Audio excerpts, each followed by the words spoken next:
тезата, че кризите на Европейския съюз проистичат от големия спектър на възможности, които дава Европейския съюз, включително на възможности за алтернативни и дори взаимно отричащи се тези, и това чудесно беше опредметено чрез поредицата от кризи в цялата история на Европейския съюз.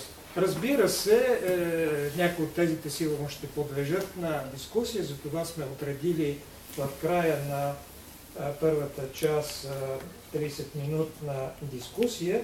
Очевидно е, че оптимизма не може да бъде безоблачен, защото и Съветския съюз си отиде в небитието, и Югославия си отиде в небитието, и преди това множество империи си отидаха в небитието. Иначе казано, стои на масата въпросът вечен ли е Европейския съюз. Аз лично вярвам, че той има голямо бъдеще, но това не означава, че няма достатъчно аргументи в противоположната посока, с оглед на това, което чухме в доклада на колегата Лозев за богатството на възможности като източник на кризи. Преди да дам думата на доцент Петя Пачкова, която ще говори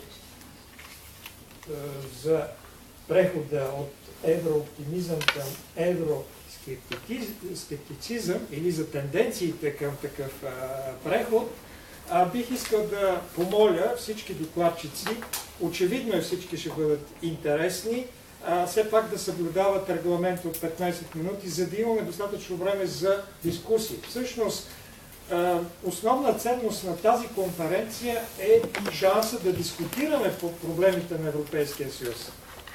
Сега се говори твърде много за Европейския съюз. Когато успехи има, по-малко се говори. Когато има кризи, естествено да се говори твърде много за кризите и за проблемите на Европейския съюз.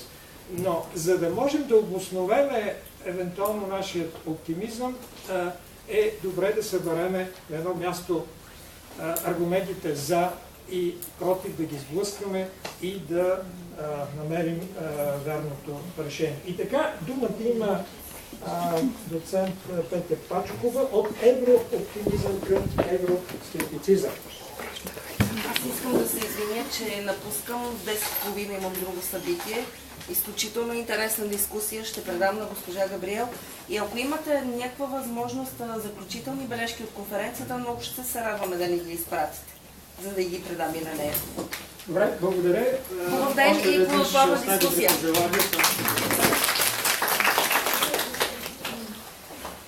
Има думата доцент Пачкова. Да, значи моя доклад е наречен от еврооптимизъм към евроскептицизъм. Началото на преходния период беше свързано с огромно желание на населението да се приобщим към Европейския съюз. Започна се с мащабна идеализация на западната действителност като противовес на целенасоченото и масирано отричане на действителността в социалистическия лагер. Влизането в Европейския съюз се привиждаше на мнозинството от българите като решение на всички социални въпроси, като възможност бързо да се изгради демократичен политически режим. А той от своя страна се привиждаше като основно средство за достигане до материалното благосъстояние на западните народи. Не се правеше необходимата разлика между политически режим и обществено-икономическа система. Това желание се засилваше в процеса на деградация на българската икономика и в процеса на обедняване на масите. Влизането в Съюза подхранваше надеждата, че европейският елит ще сложи българския елит на мястото му и ще го принуди да води по-социална, по-справедлива и некорумпирана политика спрямо тези маси. Дори и не толкова оптимистично настроените хора, тези, които имаха по-реалистична представа за обществените закономерности, приемаха влизането на България в Европейския съюз с надеждата, че ще се окажат неправи в колебанията и резервите си. Мина достатъчно дълъг период от време, близо десетилетие, в което се очертаха някои плюсове и минуси от влизането на страната в Съюза. Налице са редица основни факти, които и до днес радват хората, че сме държава членка на Европейския съюз. Радва ни възможността да се пътува свободно. Радва ни възможността да се търси и намира работа в другите европейски страни, за да се преборва безработицата и бедността в собствената страна. Това са двете направления, по линия на които се вижда реален ефект от членството ни в ЕС.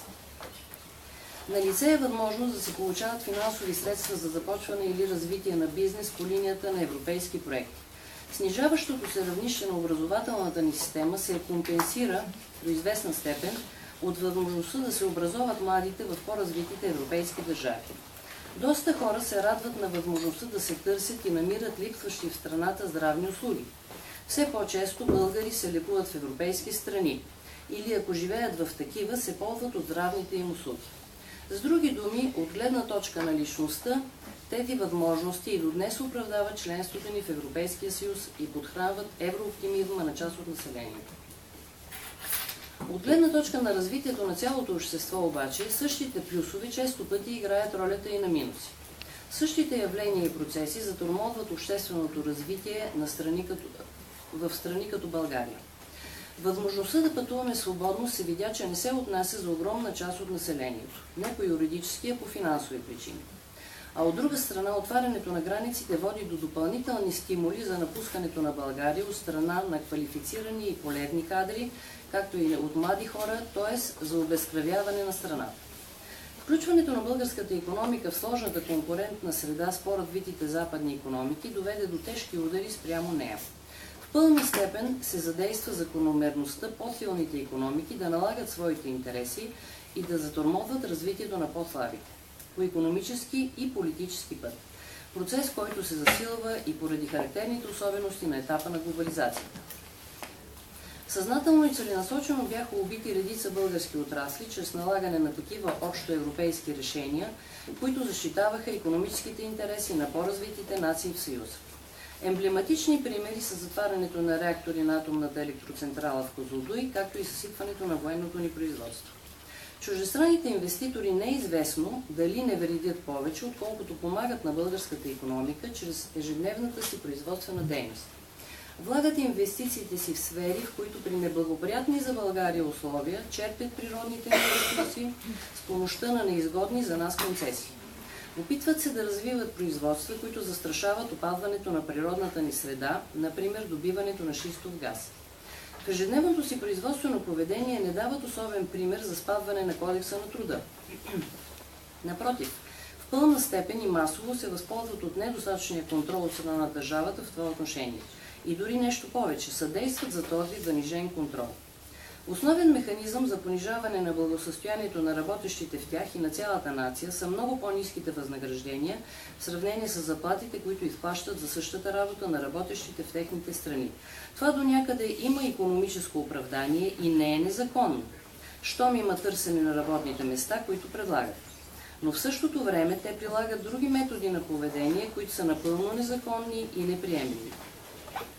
Масово си позволяват нередовно изплащане на заплати, непълноценно осигуряване на работещите в съответните фирми, засилена експлоатация по линия на удължено и незаплатено работно време и други подобни нарушения на трудовото законодателство на страната.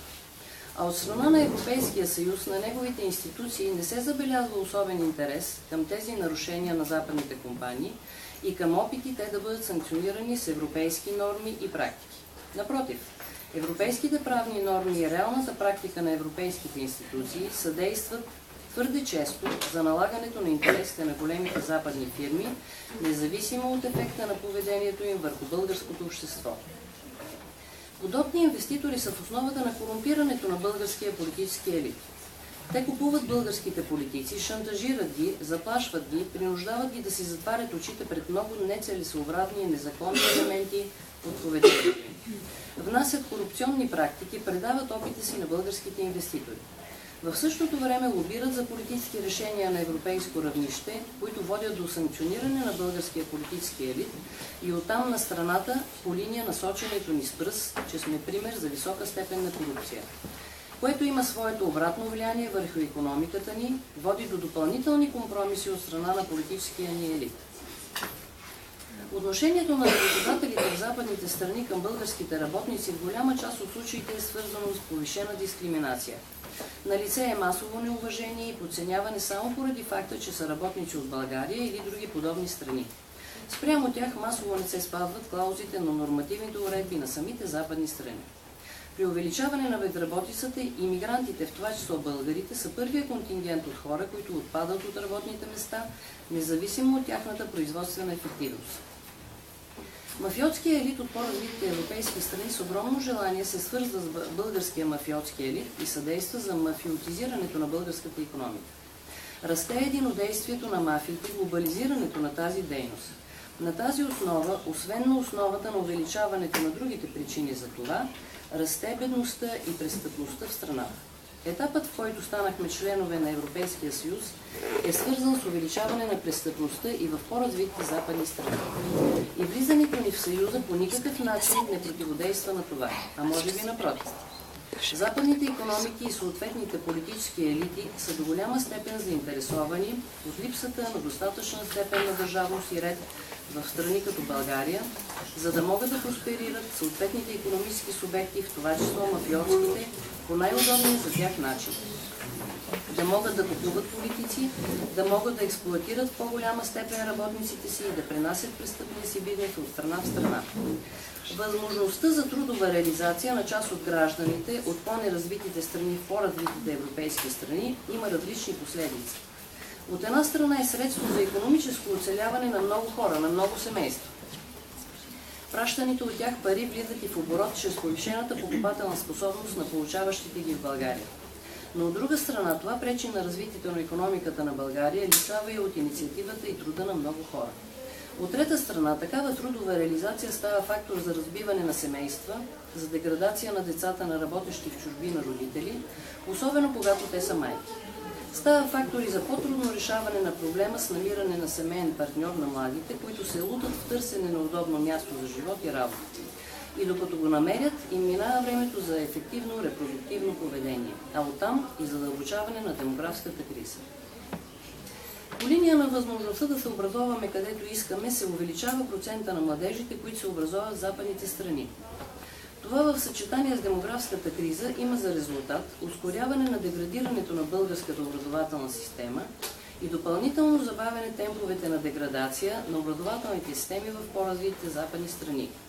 Ние субсидираме образователните им системи чрез таксите, които плащат българските младежи, чрез поддържането на живота на техните образователни заведения, защото без това те много по-бързо щяха да усетят влиянието на собствената си демографска криза. Ускоряват се негативните тенденции в българската образователна система, а се забавят в техните с помощта на българските младежи. Освен това си подготвят и по-евтина работна ръка с по-малки претенции към западните работодатели. По същия начин поддържаме и здравната система на по-развитите страни, с кадри, учени, лекари и сестри, пациенти и потребители на продуктите на фармацевтичната им промишленост. В същото време, когато нашата здравна система деградира.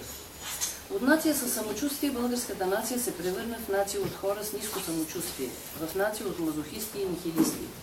В предишния етап българите имаха поводи за гордост по различни линии. От 1989 година насам тези линии намаляват една по една.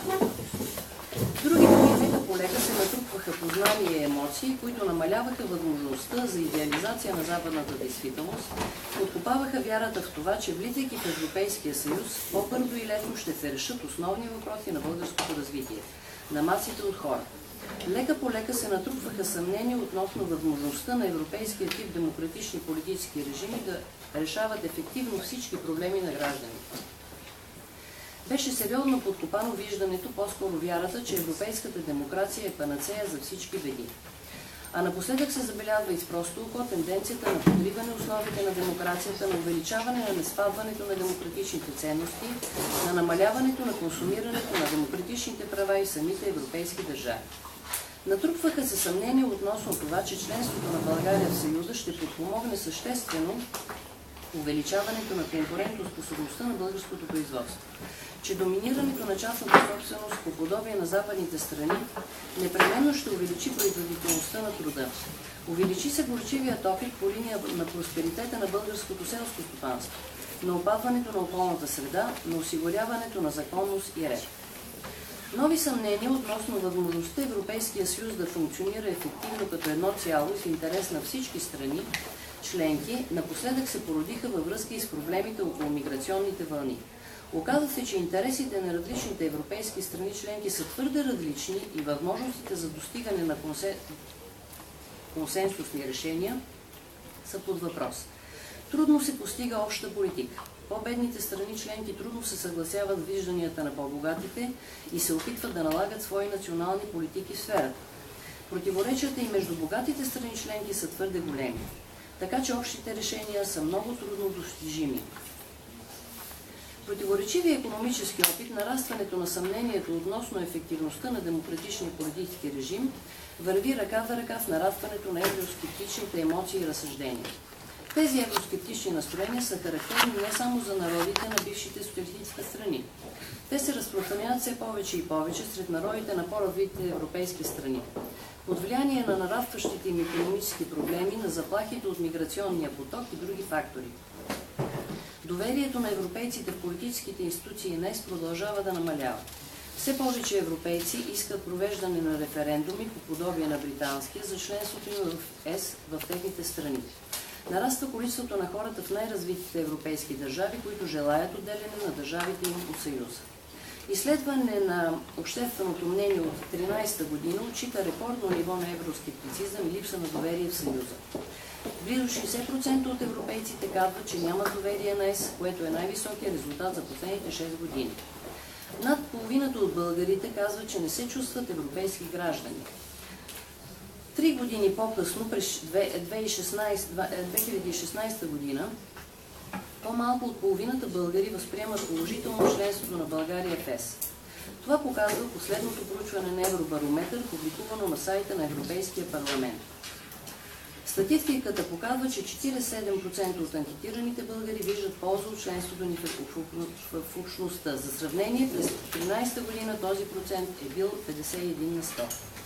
Повече оптимизъм е останало тези социални групи, които в по-голяма степен усещат плюсовете от членството ни в ЕС. Това са по-младите прослойки, хората с по-висок социално-икономически статус. Евроскептицизма е доста по-разпространен сред по-нискодоходните и по-нискообразованите групи. Сред хората на физическия труд и безработните сред по-възрастните. Развитието на евроскептицизма е функция на много фактори, но най-вече на социално-икономическия просперитет на гражданите. Докато той не започне да нараства, не може да се очаква пречупване на евроскептичната тенденция.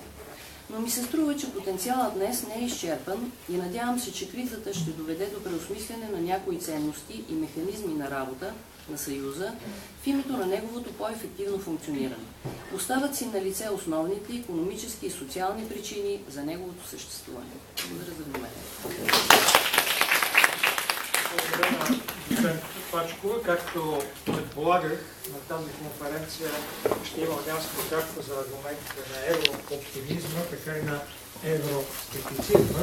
В случай чухме поредица аргументи в полза на евроскептицизма.